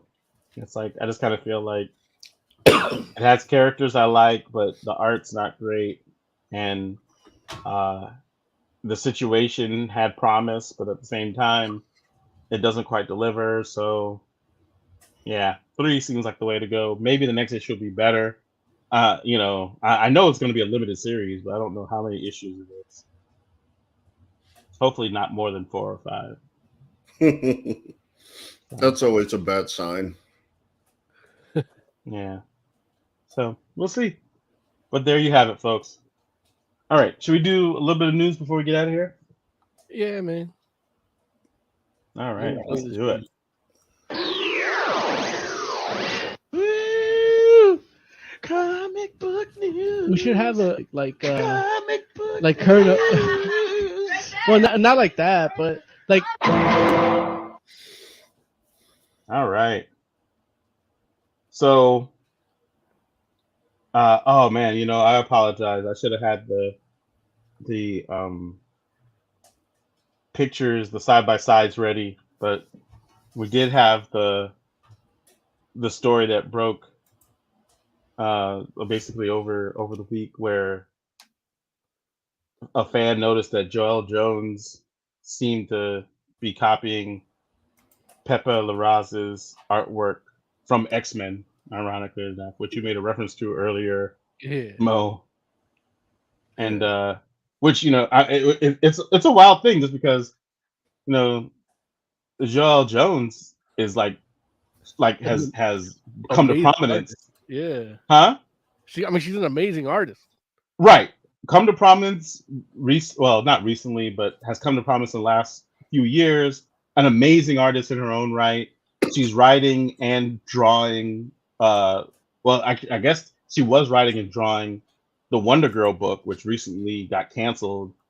And, people are like, we don't know why, because, it seemed like everybody liked it.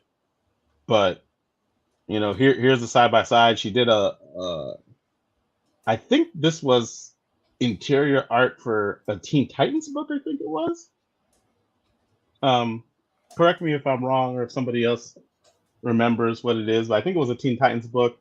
And this it's picture, Amazon's it's an Amazon's book. That makes sense.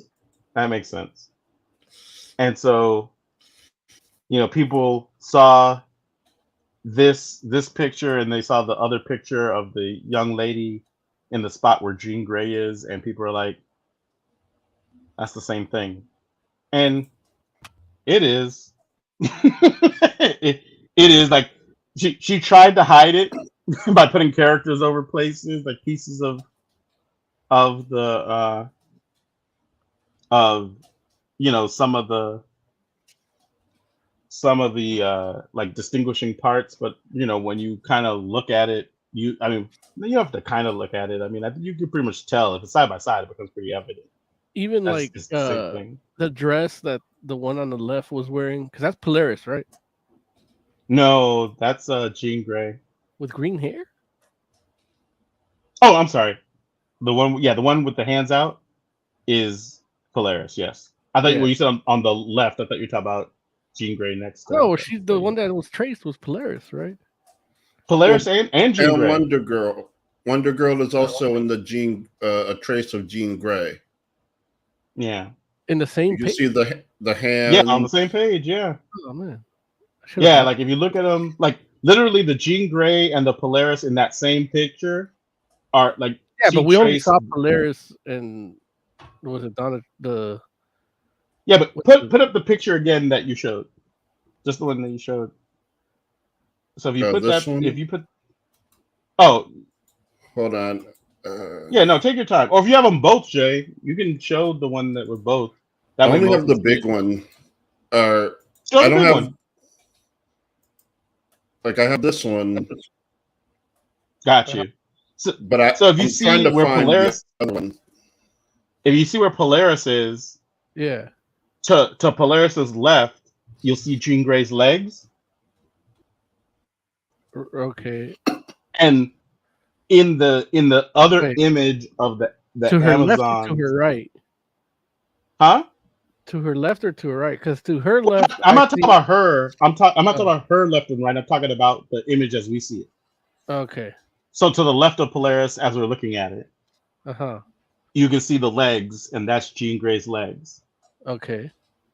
But in the other image, there's a character, and it's basically in that same pose that Jean Uh-huh. Grey's in, but she didn't put it like right next to that Well, character. the point She I'm moved it trying a to little bit further to the left like of the image. that little flare that she has in the skirt or whatever or hip, Mhm. like she did that, but it just looks off because it is traced.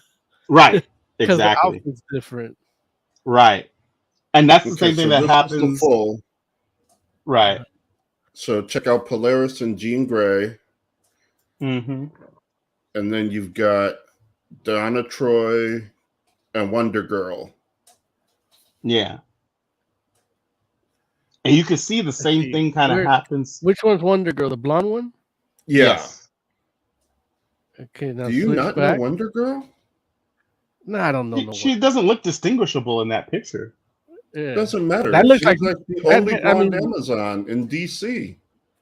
But she does. But no, this doesn't necessarily So invoke what's like. this? So what's this main character that Joel Jones was working on? The one in the front. That's Yeah. Wonder Girl. Like Right. That's the Wonder Girl I know. So when you tell me Wonder Girl, Wait. and I'm like the blonde one, like it's not that strange because there's two Wonder Girls in this picture. Well, no, there's like 3. Oh.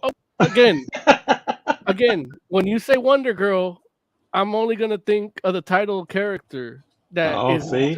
It's been See, Joe, he's pulling an angel on you. You don't like it when it's you Yeah. on the other end of it, huh? You don't Right. like it, huh? so, No, I love it. No, you don't. I love it. No, you don't. that's because you're broken inside. All right. Well, Well, yeah, man. So it became evident to people, and people were putting up the fade in pictures and the side by sides, and they're like, what's going on? Obviously, well, I will say obviously. I don't know if it was a time thing. I don't know what she was doing, but it's definitely disappointing. It's not that disappointing. I'll be honest, I'm not disappointed. Yeah. Like, I get why people are disappointed. Like, I get why people are disappointed. But I'm personally not disappointed. Why are you not disappointed, Jay? I don't know. I don't care. Like, I'm still getting good artwork. So That's fair. like, I get it. And I feel like if that were the only element to the composition, then I would feel differently about it. Right. But you've got like 4 elements, 4 or 5 that are independent of the 2 stolen ones. Yeah. So Right. it's like, okay, out of 6 elements or out of 7 elements, 2 were stolen or plagiarized. Like, I'm willing to cut slack for that. Like, if you had taken the whole team, like if she had traced the whole X-Men scene and just replaced them with Amazons, then I would be a little disappointed. But like the majority, like when you look at the picture, the foreground is original. It's really just 2 background characters. Right. They got and they look out of place. Do they? The Yeah. page itself looks like a Joel Jones page. Yeah. So it's not Except like, for those two characters. but the thing is, if you didn't know, if you never heard of that title, that X-Men title, or you didn't read it, you wouldn't be like, oh man, these two characters look weird here. I think I would. Nah, you wouldn't. Because it doesn't look like her work. Now don't get me wrong, I would not have been like, oh, she obviously traced somebody or swiped somebody else's work. I would not have said that because I would not have thought that she would have done that. But if you look at the picture again, like you can tell, like it doesn't look like the rest of the stuff. It's like it looks out of place, especially when you look at like the foreground, when you look at Yara and the people around her, and then look at those two, it looks like, oh, like what's going on with this? I But don't know. why do you feel like it's not that, or you're not that disappointed by it, Bo? Why are you not that disappointed? Because sometimes artists, like, you think they're that great, but they're really like, for example, this I don't know if this happened here, but in this X-Men Secret X-Men book, all right, you look at that center on Sunspot's chest, that little logo, the little sun thing. Now, the guy that drew it probably just put in Photoshop, spliced it in, tilted it, and did that. And it's like, man, he did that instead of drawing it himself. That's fucked up. He's not a good artist. Like, no, he's I'll trying be to get honest. this cover out on time. Yeah. I thought it was the Gold Lantern logo. That's hilarious. But either way, That's like, actually another Hickman creation from New Avengers. Like when Cannonball, like Hickman was the one that put Cannonball and Sunspot on the Avengers, and he gave like basically like every Avenger like a logo because Hickman does iconography for everything. Yeah. And that was like the symbol that he used for Sunspot, and that's why the thing that Cannonball has on his chest is like his symbol. Yeah.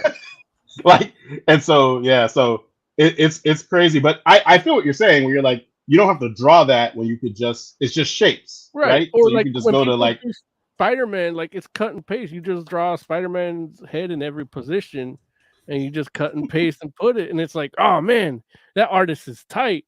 And it's like, now you can tell when artists do that, but it's like, hey, they got to get that book on time. You know what I mean? So Right. They do things like, especially when you're talking about architecture and drawing all these straight lines, like they use tools for that. And to me, it's like, well, I can draw a straight line with a ruler, like So it's like, that's how am I going to praise that artist like that? This isn't art. This isn't fine art. This is graphic design on a time crunch. Yeah. I mean, it can be both though, right?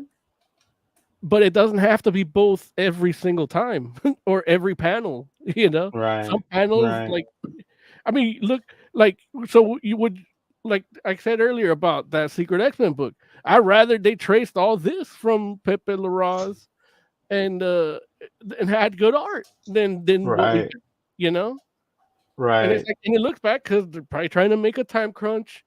They're not communicating with the different team that's working on it, like the colorist and shader or whatever. They probably had an extra guy like doing the gray tones or something. Right.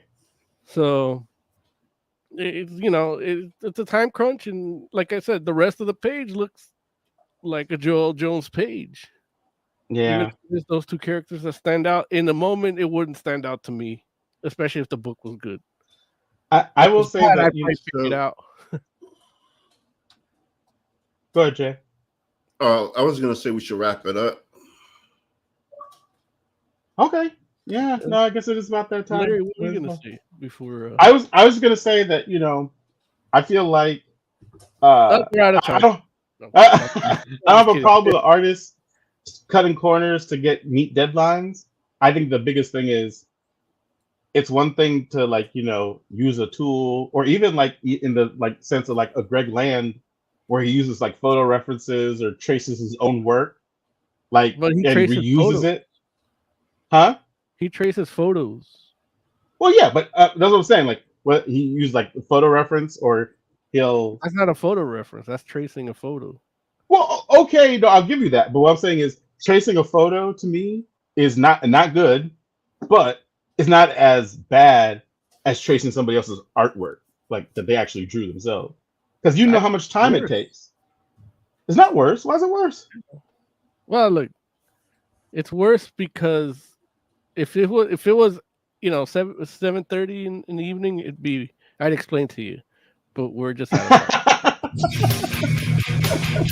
All right, Jay, why don't you give us some final thoughts, man? Gee, I did not come prepared with the final thought. But Hell Sonya's good. Vox Machina is good.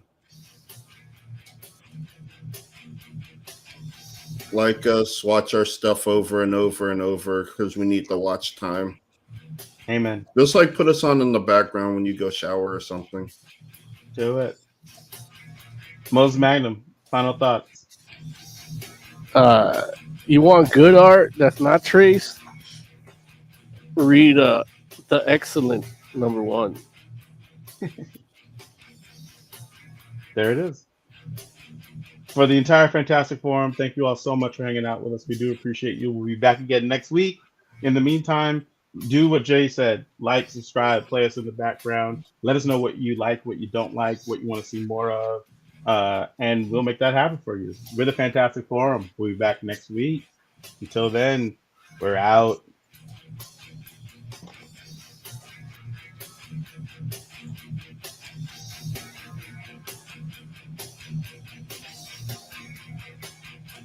We're out.